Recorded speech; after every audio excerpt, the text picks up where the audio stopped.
ሰበር ዜና አሁን በደረሰን ዜና መሰረት በመካከለኛው ምስራቅ ያለው የጦር ውጥረት በከፍተኛ ሁኔታ ማገርሸቱን እየተገለጸ ይገኛል። ሆኖም በአዳሩ በአሜሪካና በኢራን መካከል ከፍተኛ የሆነ የጦር ምልልስ እንዲሁም ከፍተኛ የሆነ በሚሳኤልና እንዲሁም በጦር ጀቶች የታጀበ ከፍተኛ የሆነ የጦር ምልልስ ማድረጋቸውን የተገለጸ ይገኛል። ሆኖም በሁለቱም የደረሰን ጉዳት እስካሁን የደረሰ መረጃ የለም። ሆኖም በሁለቱም ሀገራት ከፍተኛ የሆነ ኪሳራና ውድመት መድረሱን እየተገለጸ ይገኛል። ይህም ተስፋ ተደርጎበት የነበረውን ስምምነት ወደ ኋላ የመለሰ ሲሆን እንዲሁም እስራኤል በሊባኖስ ላይ ከፍተኛውን የጦር ድብደባ ማድረሷ እየተገለጸ ይገኛል። ኢራን ባጠፋው በእስራኤልና እንዲሁም በአሜሪካ ጦር ኢራንም እንዲሁም በአሜሪካና እንዲሁም በእስራኤል ባሉት ዋና ዋና ኢላማዎች ላይ ከፍተኛ የሆነ ጉዳት ማድረሷን እየተገለጸ ይገኛል። ሆኖም እንዲሁም አሜሪካ በኢራን ላይ ከፍተኛ የሆነ የዚህ ጦር ውርጅብኝ ማድረሷን እየተገለጸ ይገኛል። ሆኖም ይሄ ውጥረት ከፍተኛ የሆነ የመካረርና አይመለስ ወደ ሆነው ጦርነት መግባቱን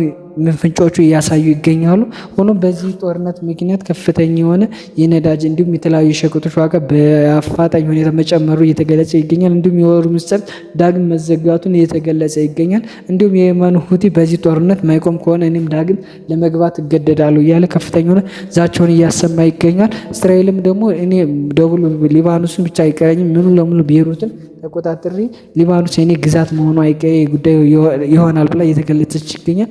ኢራንም ይሄ ህልምሽ መቼም ቢሆን አይሳካም ብላ በቃል አቀባዩ በኩል እየገለጸች ይገኛል። ሆኖም ይሄ አሜሪካና የኢራን ከፍተኛ የጦር ድብደባና ምልልስ ሁኔታዎችን ወደ ከፍተኛ ውጥረት እንዳመራቸው እየተሰጋ ይገኛል። በቻይናና ራሻ እንዲሁም ይሄ ውጥረት እንዳይባባስ ከስሩ ለመግታት ከፍተኛ ውጥረት ያደረጉ ይገኛሉ። ፓኪስታንም እንዲሁም የገልፍ ሀገራት በዚህ ሁኔታ ይሄ ሁኔታ አሳሳቢ ሁኔታ እንዳይደርስ በአሁኑ በአፋጣኝ ሁኔታ መቆም አለበት። ሁለቱም ሀገራት ወደ ባሰ ሁኔታ እንዳይሄዱ በከፍተኛ ሁኔታ እናስጠነቅቃለን ያሉ ይገኛሉ። አዳዲስ ዜና እንዲደርሳችሁ ላይክ፣ ፎሎ፣ ሼር፣ ሰብስክራይብ ማለት አይረሳ። መልካም